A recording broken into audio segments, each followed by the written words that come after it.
So let's talk about the systemic shortage of food in the country, the systemic hunger in Kenya. What causes it? And where are the gaps and how can this be addressed? Our guest for this hour is Layla Liebetrau. She's a Route to Food Initiative project lead, and she joins us now to talk about this particular conversation.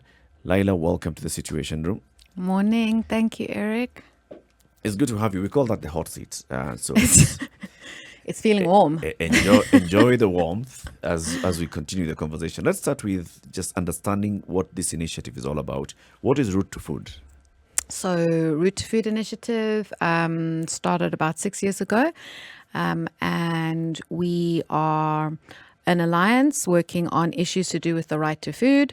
We do a lot of communications, education work, and try and take political action where we can on issues to do with food that are affecting Kenyans. So you've said right to food. Explain a little bit about the right to food. So I like that you asked this question at the start. So the right to food is the right to be free from hunger and the right to have adequate food of acceptable quality. And this is a right, the human right that is protected by Kenya's constitution. And it is internationally recognized in the Covenant of Economic and Social Rights, to which Kenya and many other countries are state party. I think one of the really important things is that we start to talk about food security and hunger within this context of a human rights framework, because we need to recognize that, and people who experience hunger need to know that this is not something that is through the fault of their own fault, and this is a claim they have on the government. It is not a gift. So the right to food is not the right to be fed when there are hunger crises. It's the right to feed oneself in dignity. And I think this is important. It gives this issue of hunger and food insecurity an important political edge. And I really think that's where we need to be going on this issue of hunger and in Kenya. When you say political edge, please explain a little bit more. So what I mean is that you can use this fact that it is protected by the Constitution as a way of saying that somebody is accountable to you. Our leaders are accountable to being able to ensure that that we are able to feed ourselves, and not just the minimum amount of food, but also food that is safe and is of nutritional quality. So to make it quite practical, it means that you can go to court if you are hungry, or if there is a violation of your right to food, if somehow there is a project that is now affecting your ability to earn your daily wage, that has been put in place, and therefore you can't afford food, you can actually invoke this right that we have to make a case. And, It's actually in the this is not Constitution. done. Yeah. Article 43 of the Constitution on Economic and Social Rights. Every person has the right to A, the highest attainable standard of health, including the right to healthcare services, including reproductive healthcare, and then B, to accessible and adequate housing, C, to be free from hunger and to have adequate food of acceptable quality, and D, clean and safe water in adequate quantities, E, social security, and F, education. It's in the Constitution. You have a right to be free from hunger and to have adequate food of acceptable quality. Did the Constitution also consider what ought to be done to people who prevent you from enjoying these rights? Yeah. So maybe is that where you're going with this then, Layla? Because if we're saying number one, there is a right, and number two, there is hunger in the country, and clearly systemic over time. And then we're also saying that there's political responsibility when it comes to the entrenchment of these rights. Exactly. And so one of the only ways to be able to get those who are carrying this responsibility to do something about it is by making Kenyans more aware of the fact that this is a right and that you can actually hold someone to account for denying you that. Exactly. And I think I can break it down more that so this right means, and maybe CD to respond a bit to your question. So there are 3 pillars to it. It means that the government has an obligation to protect, to promote, and to fulfill this right. So when we see emergency situations, like is the current status, and distribution of food aid, this is the minimum responsibility to ensure no one dies of starvation, okay? And this comes under that pillar of fulfill. But then there is also this aspect of respecting the right to food, which is what sort of experts say is like a hands-off approach. It means that you cannot do anything, have any project, or take any intervention that will in some way affect somebody's ability to feed themselves. Okay, so it's kind of hands-off. And then the second bit is this aspect of protect or promote.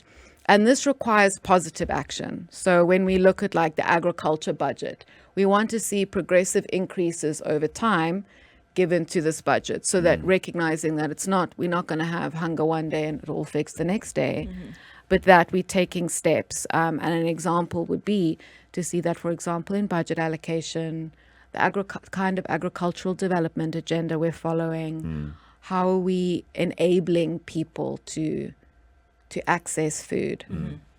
Then if you look at that, one can argue that you would not be able to hold a case in court today if you went to court. Because in all those things, the government has actually done something in terms of making sure they don't have any projects that impede your access to food of adequate and good quality. They've done that. In terms of coming up with policies and programs that promote your access to food, they've done that. There's an agriculture transformation strategy. There's a food and security policy. There's all these things are there. Yeah. I mean, look, I'm not a lawyer, Eric, so I'm not going to try and pretend to be one. But I think it's interesting. So there have been cases in Kenya which have invoked this right to food, this constitutional right to food, which have been interesting. So the one project, I actually forget which county was in, there was the development of a road, construction of a road, and one of the local markets they weren't given an alternative place to carry out their trade. And maybe in the break I can double check which county this was in. And they took this case to court. They took it to court and they said, look, we are now, we cannot earn livelihood, and this is affecting our right to food because we can't afford food. I think the judgment on that is, the final judgment on that case was that these market sellers were given another place within close proximity to their initial structure. So I think that what the point is I'm making is that we haven't flexed our muscle yet. Okay, with this, because I don't think enough people know that there is a right, that there is this constitutional right. You can go to court right. and actually invoke it. Completely. Right. I mean, let's talk about the cost of food. Yeah. Why are we not having that conversation in the context of having a human right? If people can't afford food, like, we could go there, because even, Eric, there are policies in place, but there are still people are still not able to access food. We see this. A quarter of the population is chronically hungry. And so I hear what you're saying, and I can. So let's assume that now people are aware of these, because truth be told, even if it is a right, there are people who are not aware that it's a right, something that is invocable, right? People don't know this. So let's assume that communication has been spread and people are aware. Don't you think we'd spend a good lot of time in court? Because anything right now can be given as a reason as to why that right is harped on, right? Number one, there's a curfew in place, for example, and maybe I used to transport my goods at night. I can't move, right? That hampers on my ability to fend for myself, therefore I cannot eat, all right? Fuel prices have gone up, so what I was able to use to provide for my family previously, I cannot do that. We're eating less. It's all right. Markets have closed. Throw a stone and it will land on, throw it anywhere. It'll land on a reason. We spend a good time in litigation, don't you think? I'm in the hot seat. I think we would. I think we would, but I think it's important because it will. What's happening at the moment is it's like, in the absence of any response, it's sort of that the situation is okay. And we keep repeating it. I was devastated to find out about that another national crisis has been declared. Gado has even done several cartoons now on, series successive of- regimes of these hunger crises. So if we started to show that we have this voice, I think that's an important measure, that it's not okay that such an amount of hunger is acceptable. And I think this is where we need to start taking action, because that will open up ways to kind of explore how we can, what are the aspects, all right, that are hampering people's ability to achieve the right to food. Sure. So let's make some examples. We've been talking about rural infrastructure for the longest time. Yeah. Okay, it's been in the budget that I've analyzed for the last 6 years. Okay, we've talked about water harvesting. These investments have not yet reached the full scale that they need to reach, okay, to support farmers to be able to produce food and then to get that food to a market. Okay, that doesn't then have a series of brokers, and that ends up hiking the price by the time it gets to the market, which is affecting consumer prices.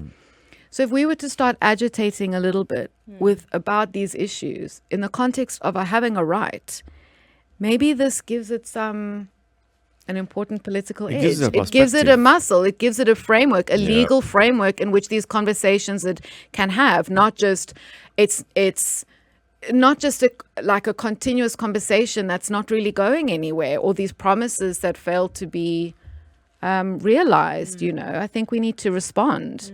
I like the angle that you bring in, when you just look at breaking down into small bits because of the poor rural infrastructure. Yes. Which hinders access to market. That contributes to the cost of food, and also wastages and post-harvest losses, which is contributing to everything else. It's affecting how we feed ourselves. Yes. Because we do not support a lot of water harvesting projects, because we have not put in money and resources into this.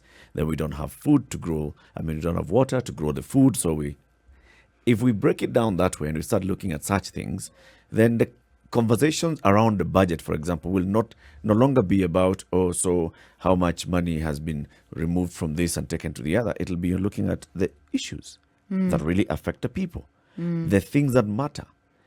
If you don't do this road, what does it mean to the people who live in this region, and not just this region? If this is Nyandarua County, for example, and it's one of the counties that feed Nairobi, which has a population of 4 million people. If you don't have good access to markets, then the people in Nairobi are food insecure because the food is not coming at the right time it should be coming, or at the right price it should be coming. Absolutely. And I think action then around that is the basis of which leaders gain their legitimacy. Okay, so now you've got, you've promised that you would do this. Is it being executed? Yes or no? And so therefore, do we continue to support you? And I think this is a really important consideration as we're coming up now. I know this is going to be the conversation. Don't know when it started, but it will go on for a while. But I think that it's important consideration as we go into this election cycle. Food is not a political tool, shouldn't be used as a political tool just to gain votes in the short time. But can we really reward candidates that express that they understand that change is required, and that they can really recognize, they can say how they will address issues of high cost of food. We're dealing with climate change. We're dealing with, declining biodiversity. Smallholders need support. There's high youth unemployment. Is there a space for this in an alternative, exciting model of agriculture? But the question that comes to my mind, even as I'm listening to you, and I'm listening to some good things here, is how do you get the Kenyan citizen, the Kenyan voter, to understand that they need to hold their leaders accountable? Because there's a dichotomy. If you look at most citizens of this country, there's political leadership and what they do, and there's what the citizen does. The citizen looks at the politician and figures, oh, that's what you're doing, and they get on with their lives. They spend their time figuring out how to get on with their lives despite the politician. How to survive the day. Yes, despite the politician and in spite of the politician. And that's what occupies their mind. So yes, this sounds good, but no, I'd rather just get along with my life. And so does it sound good but far-fetched, or good but difficult to implement? I was trying to imagine how you would implement it, because I mean, this could be a sister question. Is that, so then how would it work? I feel like my rights. I know all these things. Yeah, I know all these things, right? I know that my rights are being trampled upon. I'm not able to do what I was in terms of being able to get food, since I get it. So I understand. Okay, so where do I go? Is there an office of these rights? Then I go and I talk to somebody, do I pull together people in my community? Then we, join with other people in another community, carry twigs, and then we go somewhere. Do we go stand outside Parliament? What do we do? Is this the best way of occupying my time? Yeah, or do I think about I have to go steal that same food for today? You know. So how does it? How you does balance it work? and you figure no. I'd rather go and look for food. You see, why I say this is because if you look at the relationship that Kenyans have with their leaders, or those who claim to be our leaders, or those we vote to be leaders but turn to be something else, it's like we live in two very separate worlds. And the only time we come together is when there's an election. Then there is this understanding that I have something called a vote that you need. And so we begin a conversation of, how do you convince me that I should give you the vote? And then my actually giving you the vote has absolutely nothing to do with whether I think you will actually help my life, or whether the logic behind this whole process is actually very complicated. So how do we get the citizens to understand that these problems that they have with regards to them trying to ensure just to eke a living, how do you get them to understand that holding your leaders accountable is one of the ways in which that problem will actually get solved? I think just if I think about human nature, we need a basis. People need to be able a basis for comparison. I think this is really important. When you start to feel that there is an injustice, you really feel that, and you think that. I mean, I get that there is this sort of history of we keep the government outside our house, like outside the door, right? And we get on with it. And this is one thing that's remarkable about, in my experience, the Kenyan culture, is there's a huge resilience to this in the face of real struggles. And this is a beautiful thing. But I think what's important is that when people start to know and start becoming aware that this is actually unfair, look at people's lives over there. Look at what's happening in other countries. In India, there are food strikes. When bread goes over a certain price, people hit the streets. You do not see that when maize flour, when the price of unga goes up. It happened once. And there were a convergence of like many other factors at that same time, right? I mean, I don't want to be called out on saying let's do it again, but maybe let's do it again. Let's do it again. It's about being agitating and continuously agitating. Yeah, and because I think, CD, to respond to your question, because when we can compare that other people have a lot, and I don't, and yet I have this right, and this is an injustice. And I want to respond to that when it needs to hit like really rock bottom. See, it really needs to hit rock bottom, because otherwise, I get it. People are you're just interested in how you're gonna survive the day. What you're battling against here is not even government initiatives and the inability of our leaders to actually live up to that title. It's our level of acceptability, our level of acquiescing to suffering and accommodating suffering. That's what you're fighting against, because we look for ways of accommodating it. We look for ways of putting up with hardship. We look for ways of putting up with suffering. That's what Kenyans do. Even when you point out to, and you think you have narrated it and given that comparison in a way they can relate to, they will even get your point and understand it. But the knee-jerk reaction of the Kenyan is to say, to adjust to how you can accommodate yet this new suffering. Yeah. And that, and that's what needs to change. Yes. That's the point of the conversation. Yes. How do we get that to change? Yes. How do we move it? Let's take a break. It's 9:30. Let's see how the roads are looking like, and then look at the weather forecast for the country and beyond. In the studio with us is Layla Liebetrau. She is a project lead for Route to Food initiative. We are talking about systemic hunger in Kenya. Millions of Kenyans are facing starvation today, and this is chronic. It happens every year.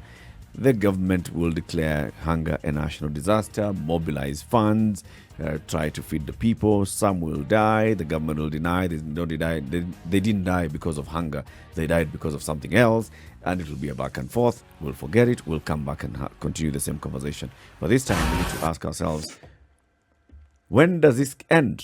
Yeah. And how do we make it end? Tomorrow is World Food Day, and it's important that we have Layla in the studio with us today. Good morning. We are talking about systemic hunger in Kenya. Layla, for the last 6 years that you've been leading this project, Road to Food initiative, you must have looked at what is it that leads us to where we get to every time there's something like this. We have rainfall, failed rainfall, and then the next thing that you expect is drought, and then people are food insecure. What contributes to this? Apart from the climate, of course.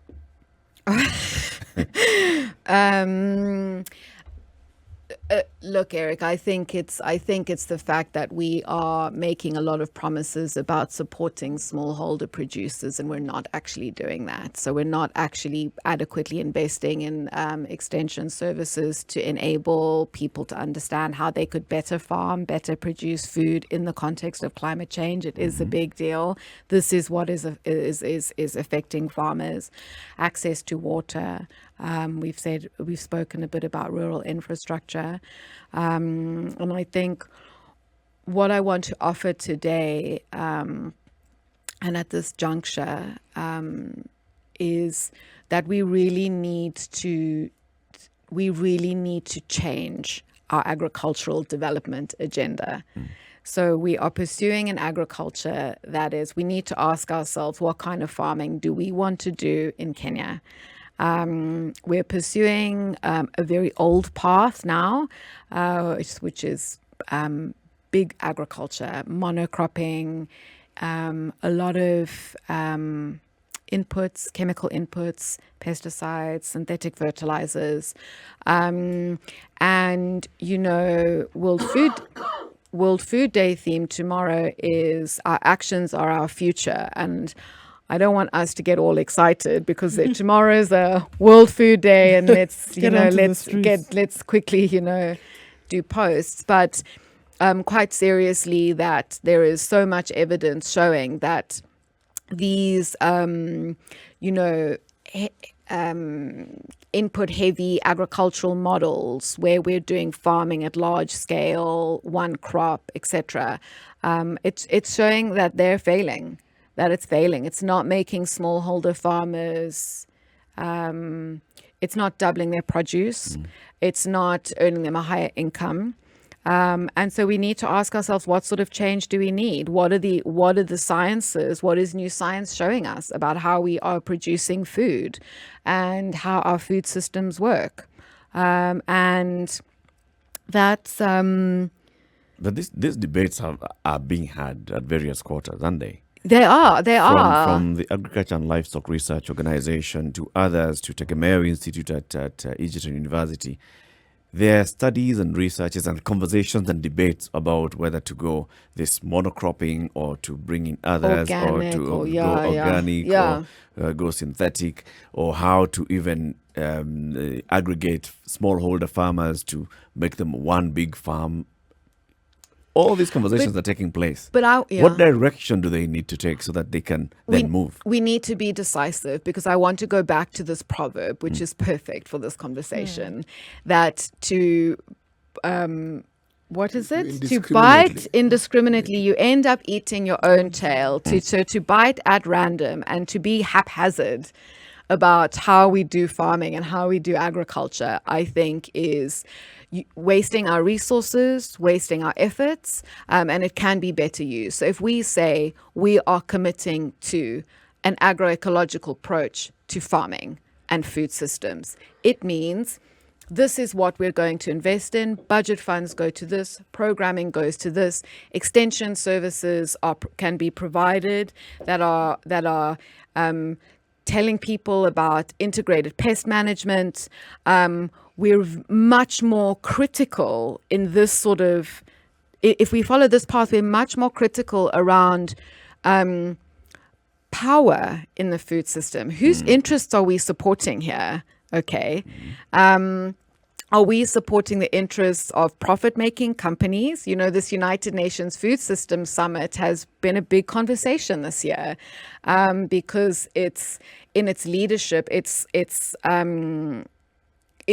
heavily influenced by corporate industries who are producing pesticides, producing seeds, producing fertilizers, and then selling it to the continent. I mean, to give you a statistic, Africa is currently only using 2 to 4% of the global pesticides market. We are the next big market for pesticides companies. So are we going to now open our doors? I mean, these are we're talking billions of US dollars here in terms of sales. And our smallholder farmers, we've got this context of climate change, and smallholder farmers are being told, you can't farm, you can't produce without this pesticide, this seed, or this fertilizer. And this seed is probably manufactured and owned. I mean, 3/4 of the world's seeds are owned by 4 companies. These same companies are producing pesticides and fertilizers. Same companies producing seeds and fertilizers. Like a package. It's a package.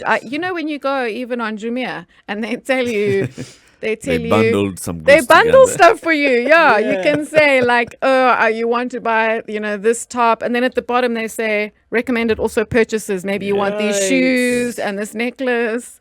So now you want to buy this seed. FYI, you need this this product. This product. It's like your cleanser, toner, moisturizer. Completely. But there's a conversation here that maybe I have an impairment in my hearing and I don't hear it enough.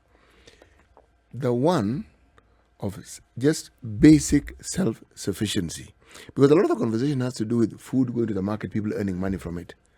What about people just being able to feed themselves? Because when people are starving, it means they can't feed themselves. It also means that there are some who probably have the food, but this food can't get to them. Now, this conversation, you who is in this space, what has been said about this? Because as Eric pointed out at the beginning, we have areas that always produce more food than they know what to do with. What then happens?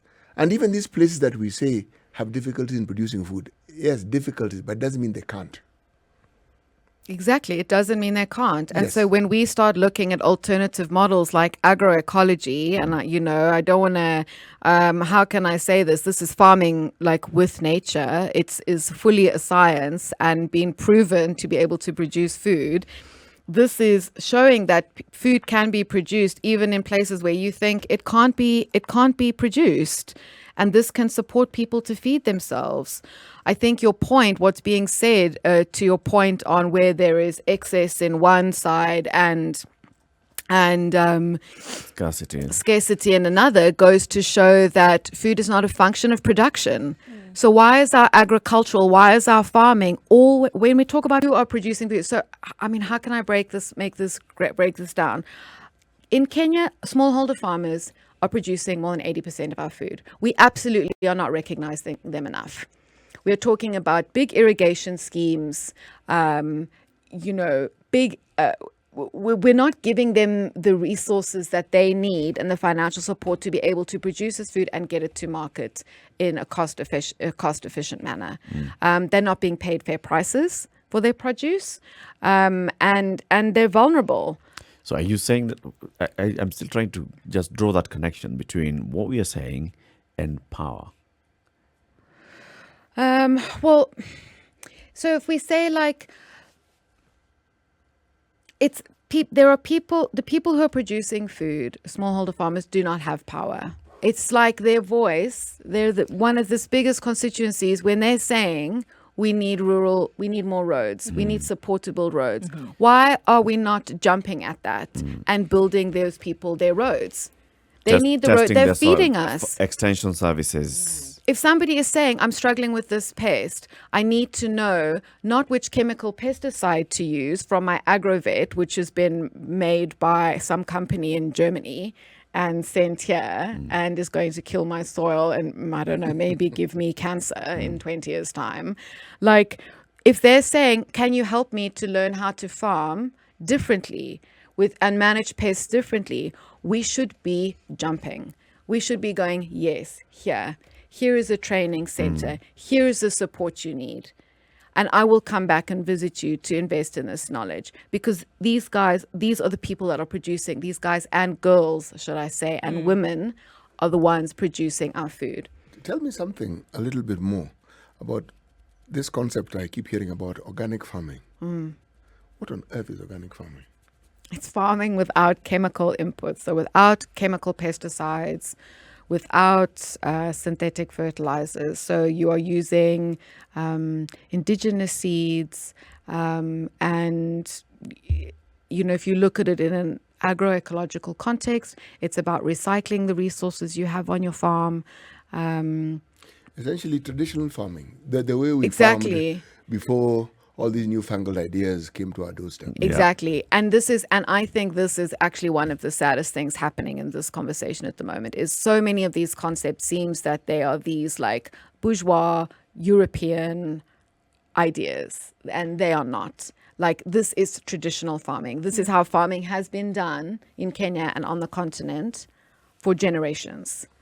And this is what we need to go back to. It doesn't mean that it needs to be labor intensive. We can still use technology and mechanization and innovation to support this kind of system. But it does mean that we're not, it means we're creating a place where we are sovereign in our food system. We produce our own food and we're doing it sustainably. If we look at what the government is rolling out now, the Ministry of Agriculture is in the process of rolling out and implementing what they're calling the agricultural sector transformation strategy. Have you looked into that? Does it address some of these issues? Does it empower the smallholder farmer? Does it address the concerns of the smallholder farmer? It says that it does, but I do know that this the ASTGS was supported by the Alliance for Green Revolution of Agriculture, AGRA. We were supported by the Bill and Melinda Gates Foundation. And so the interests that are mainstreamed, this idea of monoculture farming. We want to get everyone together. We want to just plant maize. We're not looking at crop diversity on our farming system, and we're not actually going, okay, how can people farm without pesticides? How can we support farmers to have access to markets, value addition, etc.? And this is not doing it. There's an influence there. It's a political project, and it's supported by international profit-making interests. No, Bill and Melinda Gates are not profit-making, are they? Yes, yes. The AGRA is not profit-making, is it? The fact that something is labeled non-profit making, does it mean of necessity that they don't make profit? Exactly, or because they don't make profit directly? Exactly, because the package that is offered... They're not commercial entities. No, they're not. They're NGOs, but the package that is offered, I mean, the package that is offered in AGRA is certain seeds, so it's a certain starter package. And these these seeds are, they're not... they're not indigenous seeds coming from local seed banks. They're being produced elsewhere. I'm listening to and a lot of the would-be solutions cannot be delinked from government participation, right? Creating an environment where these things which are necessary then must happen. We're talking about, all right, the people with less power need to be able to get to a place where they can provide. You're saying that farmers don't have access to good roads. That's infrastructure. That's an environment which must be made conducive by the government in place. So unless there is prioritizing of some of these things at a government level, it's very difficult to have it done. So I think we cannot run away from how then will government play a participatory role in some of these things that we're asking to be done moving forward. And unless there is buy-in, unless there is a true dedication from government to make these things a reality, we seem to be shooting in the dark. But this is why I'm making this point today, that I want today's message to be about change. That agroecological approaches have been proven to work. They've been proven to improve the incomes, the levels of production, and the social and economic well-being of families. Right. And so we need to look. We're a situation where we're dealing with hunger, and we have been for the longest time. We cannot afford to carry on business as usual. Sure. I think to an extent I do agree with it. I think you stop short of saying, folks, if the belt is too tight, you got to bust a few seams here and there, right? But until and unless you get to the place where it really is hurting. You talked about, bread, the price of bread rising by a little bit, the price of flour going up by a little bit, and people are in the streets tomorrow saying, hold on a minute, this is not what we bargained for, this is not what we agreed. Sort this thing out, or what, we'll be in the streets, and you will not be able to do business.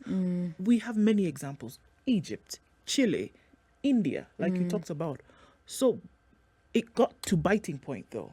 It got to the point where people were not able to function. Do you think it has to get there before now? No. If you hear that government will only move, and conversations need to be had, but government will only move when they're also pinched, do you think that's what then needs to happen? What I want to ask is, what is it that happened that got these people to that breaking point? What is it? Because it isn't as though they started suffering on the day that they went to the streets. No. I think there was a lot of broken promises. I think there was a lot of mismanagement, and they said, okay, we'll fix this the next time, and they got to the next time, and the next time was the last time. The next time was actually the last time. And people were resolute in making sure that life was a little bit better. And they said, we're not going to take this anymore. As we're saying this, I was looking at the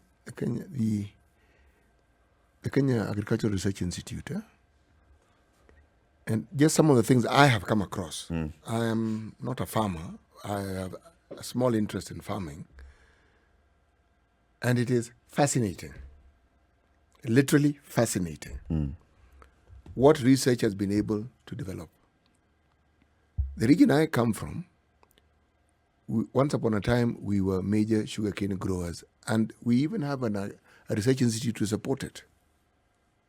But the thing I find, and this is why I'm sticking to this point I was making, is getting people to actually benefit from some of the findings and some of these things that are helpful is sometimes a greater hindrance than anything else, because people prefer to stick with what they've been doing and what they know.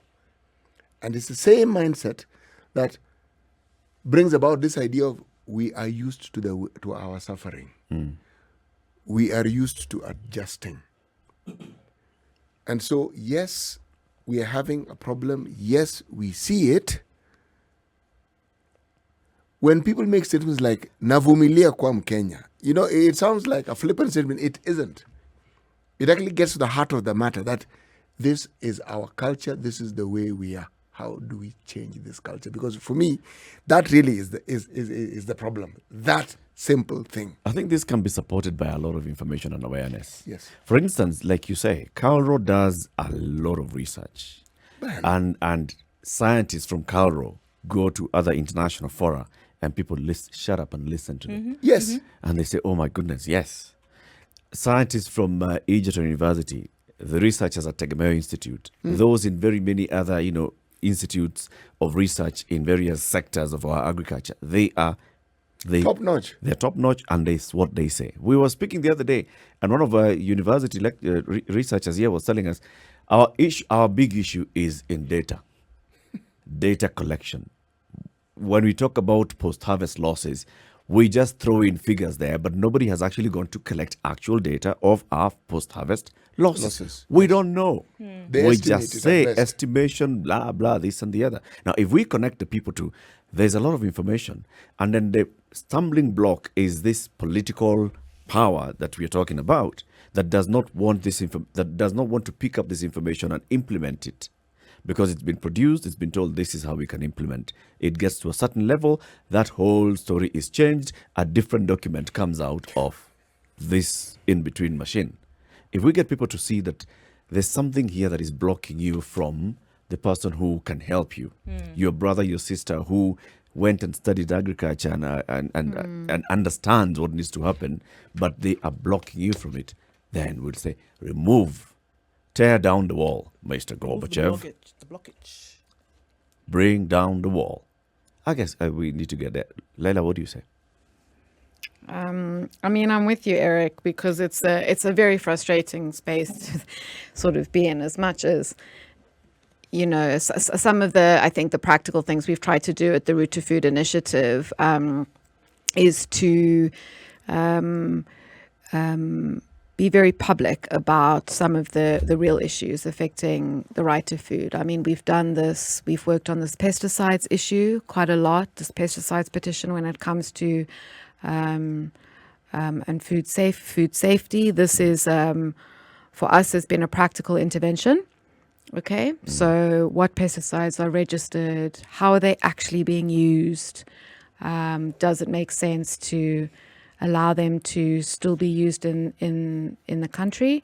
At our level, some other practical interventions have been like to talk about the budget, talk about what the budget means, like for your access to food. I think, Eric, that's the last time you and I interacted, actually, but really scrutinizing allocations to agriculture and what they mean, and are they increasing? What projects and programs are being supported? So I think these are good ways, and I think citizen engagement is incredibly important when you feel that something is being wrong, to really ask and to speak about it. These are the ways that you can show that you have power and agency on the question of power. Thank you very much, Layla. Layla Liebetrau is a project lead at Root to Food Initiative. Tomorrow is World Food Day. We're talking about systemic hunger in Kenya, and this needs to come to an end. CT, tell us today's proverb. When you bite indiscriminately, you end up eating your own tail. Zulu proverb. Zulu proverb, translated into English. Yeah. I think it's self-explanatory, and it has very many contexts in which you can put this particular proverb. Next week, bring such a proverb again. Next week, I'm going to focus the first 2 days on Kalenjin proverbs. Nice. Thank you very much for tuning into the Situation Room this week. Thank you for all the contributions on social media and by calling in. Have a lovely weekend.